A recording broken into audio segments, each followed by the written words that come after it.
do Pai, do Filho e do Espírito Santo. Amém. Seja muito bem-vindo, meu irmão e minha irmã, a mais um estudo da Palavra de Deus. E hoje nós vamos continuar o capítulo 24 de Atos. Quem está acompanhando, a maratona desses capítulos, desses evangelhos, sempre eu coloco edições, com textos, tudo. Mas a partir de hoje, nós vamos começar a fazer sem essas edições, meus irmãos? Por isso, que aí pegue sua Bíblia, certo? Aí, e abra no capítulo 24 de Atos dos Apóstolos, certo? Nós vamos estudar versículos com versículos, ok? E aí, depois que a gente estudarmos esses versículos, nós vamos parar e vamos meditar e ver o que esse versículo está nos ensinando, ok? Por isso, que agora vamos ver esses primeiros versículos do 1 até o 9, onde nós vamos ver aqui a acusação contra Paulo diante de Félix, certo?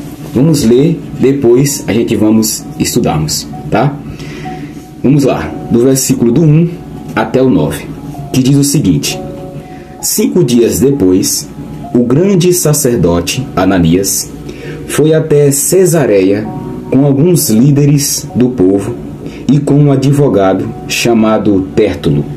Eles se apresentaram ao governador Félix para fazer acusações contra Paulo. Depois que Paulo foi chamado, Tértulo começou a acusação, dizendo: Excelentíssimo senhor governador, o seu governo nos tem trazido um longo tempo de paz e, graças à sua sábia administração, muitas reformas necessárias estão sendo feitas para o bem deste povo. Somos muito agradecidos por tudo aquilo que temos recebido em todas as ocasiões e em todos os lugares. Mas não quero tomar muito do seu tempo, e por isso peço que tenha a bondade de nos escutar apenas um pouco mais. Nós achamos de fato que este homem é uma peste. Ele provoca desordens entre os judeus do mundo inteiro e é também o líder do partido dos nazarenos. Além disso, tentou profanar o templo e então nós o prendemos. Nós íamos julgá-lo de acordo com a nossa lei, mas o comandante Lísias veio e o tirou de nós à força. Aí, o próprio Lísias mandou que os acusadores viessem até aqui e fizessem a acusação diante do Senhor. Se o Senhor fizer perguntas a este homem, ele mesmo confirmará todas as acusações que estamos fazendo contra ele. Então, os judeus concordaram, dizendo que tudo era verdade. Meus irmãos, nesses primeiros versículos, vamos ver aqui o que a palavra de Deus ela nos ensina, Primeiro, o apóstolo Paulo, ele foi levado diante do governador Félix. E os líderes judeus, eles levaram até um advogado para acusar Paulo, tentando mostrar o quê? Que Paulo era alguém poderoso, perigoso, um agitador, uma pessoa perigosa. E aí, meus irmãos, eles queriam eliminar Paulo porque não aceitavam a pregação de Paulo sobre Jesus.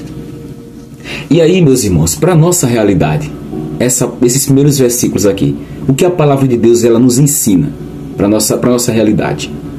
Que muitas vezes, quem fala a verdade do Evangelho também enfrentará acusações injustas. Nós que falemos do Senhor Jesus, nós iremos, sim, sofrer injustiças, sofrer perseguições. Mas Paulo aqui, ele não estava errado, mas ele foi perseguido. Ele foi perseguido. E isso nos ensina o que, meus irmãos? A manter firmeza na fé. Mesmo quando a gente sofremos críticas ou mentiras, que nós iremos sofrer. Mas nós temos que permanecer firmes, a nossa fé em Jesus. Porque Jesus é Ele quem nos dá força. É Deus quem nos dá força. E nós temos que permanecer firmes, firmes. Porque nós vamos sofrer injustiças, nós vamos sofrer críticas, mas nós temos, meus irmãos, que permanecer firmes na fé. Porque não vai ser fácil, mas Jesus sempre estará nos dando forças. Tá ok? E nesses próximos versículos agora, do versículo do 10 até o 21, nós vamos ver aqui a defesa de Paulo diante de Félix. Paulo, ele vai se defender nesses próximos versículos, dos versículos do 10 ao 21. Vamos ver agora como Paulo vai se defender. Dos versículos do 10 até o 21, tá ok? Podem ler aí na Bíblia, pessoal. O governador fez sinal para que Paulo falasse. Então, ele disse: eu sei que há muitos anos o Senhor é juiz do povo judeu, e por isso eu me sinto à vontade para fazer a minha defesa na sua presença. Como o Senhor mesmo pode comprovar, faz apenas 12 dias que fui a Jerusalém para adorar a Deus. Os judeus não me viram discutindo com ninguém nos pátios do templo, nem agitando o povo nas suas sinagogas ou em qualquer outro lugar da cidade. E eles não podem provar nenhuma das acusações que agora estão fazendo contra mim.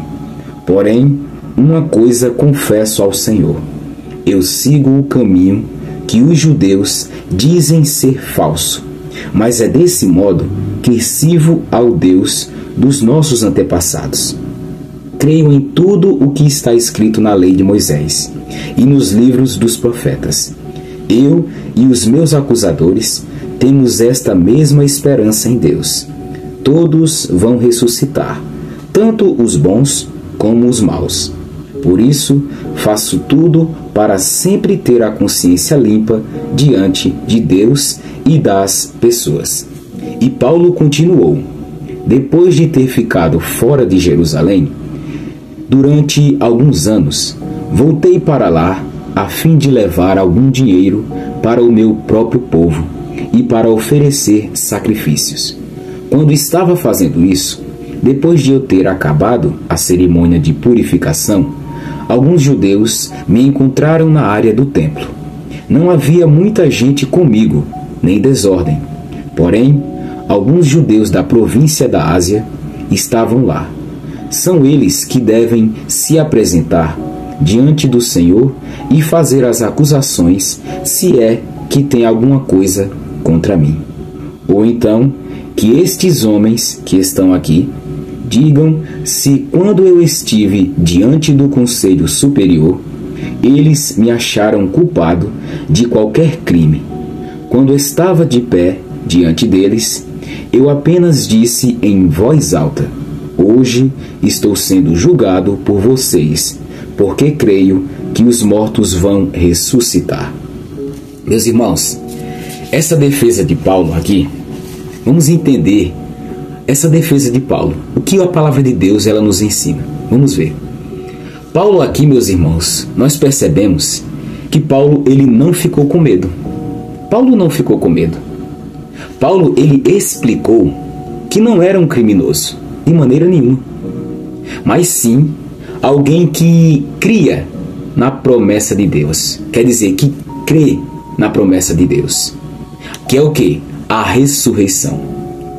E aí, Paulo, meus irmãos, ele deixou claro que a sua fé em Jesus era a razão da perseguição.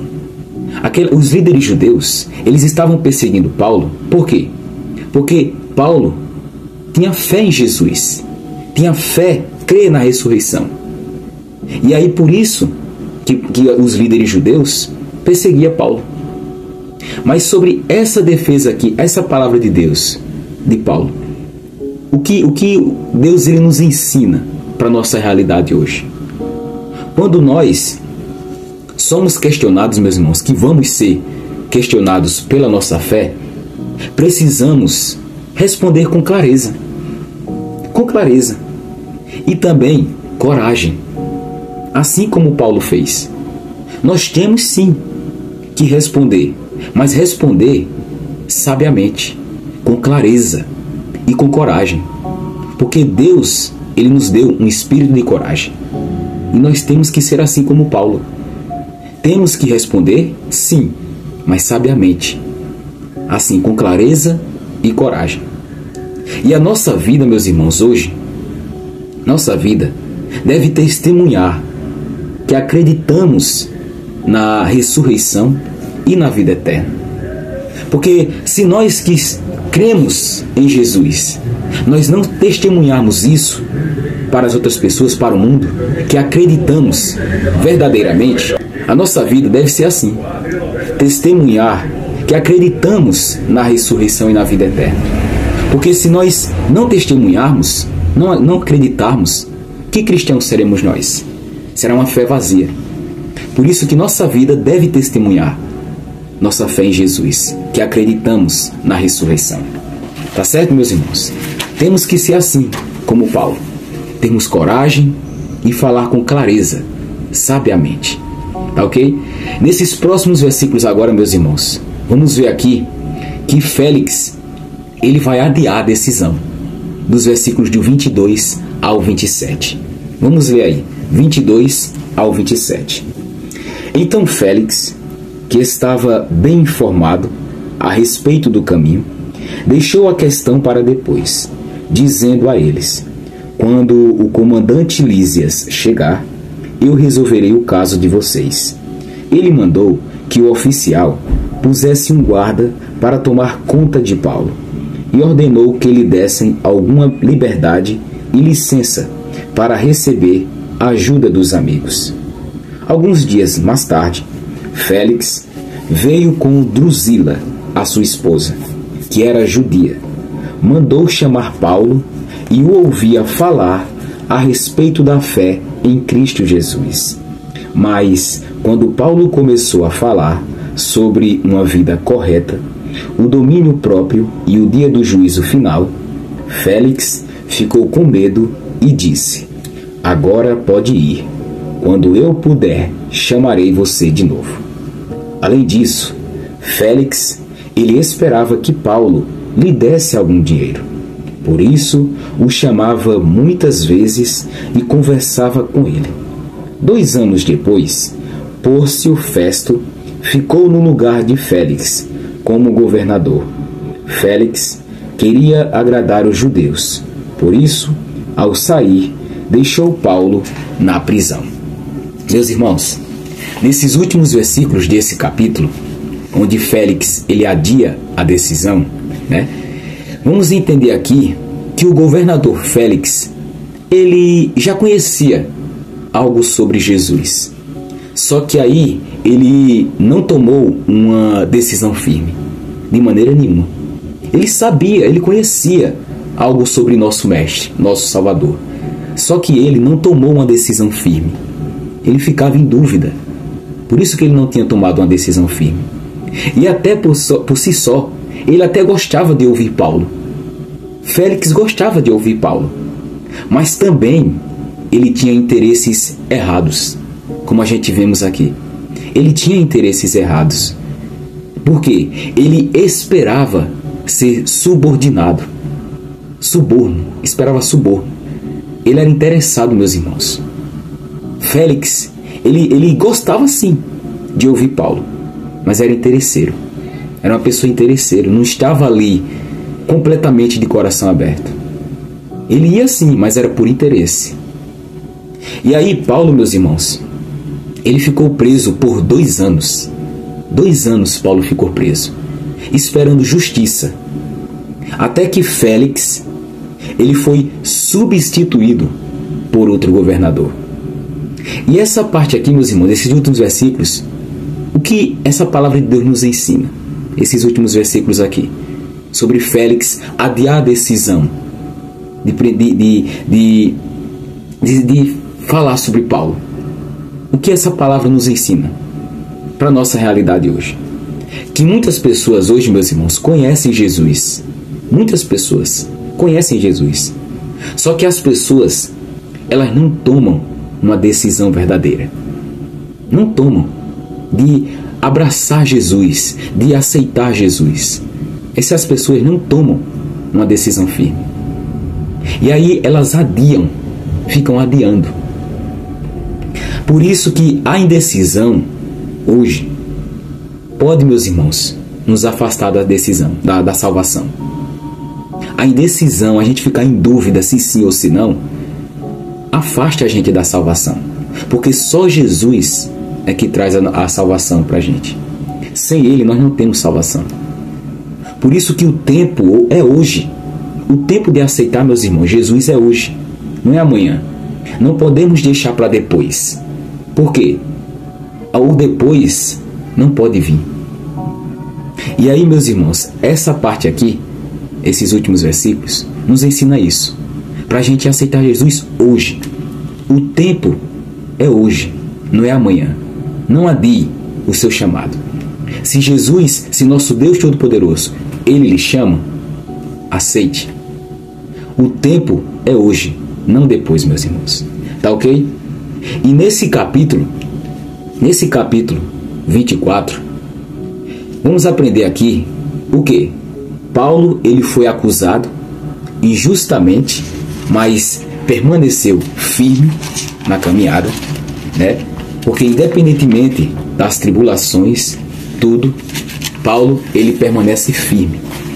Aprendemos também que o quê? Que nossa fé tem que estar baseada firmemente, meus irmãos, em Jesus. Nós temos que defender sim a nossa fé, mas com coragem, anunciando para as pessoas a ressurreição, falando para as pessoas de Jesus. E nesses últimos versículos também aprendemos que Félix, ele ouviu a palavra, mas ele adiou a decisão de seguir Jesus, de aceitar Jesus. E isso o afastou de Deus, a indecisão. Tá certo, meus irmãos? E neste capítulo 24 de Atos dos Apóstolos, este capítulo, ele nos lembra que seguir Jesus pode trazer perseguição e vai trazer perseguição para a gente, mas também nos chama a testemunhar com firmeza e sem medo. E não podemos, meus irmãos, de maneira nenhuma, adiar a decisão de seguir a Cristo. O tempo é hoje. Tá certo, meus irmãos? E se esse estudo, que está sendo maravilhoso, abençoou a sua vida, se inscreva aqui no canal, meus irmãos. Ative o sininho e fique comigo, capítulo por capítulo, a gente estudarmos juntos essas palavras de Deus que são maravilhosas para a nossa vida. E compartilhe também, meus irmãos, este vídeo para aquelas pessoas que não conhecem e que também conhecem a palavra, mas querem aprofundar mais o estudo. Tá certo? Que Deus abençoe a vida grandemente de vocês e que Deus o abençoe, meus irmãos. Em nome do Pai, e do Filho, e do Espírito Santo. Amém. Fique com Deus e até o próximo vídeo.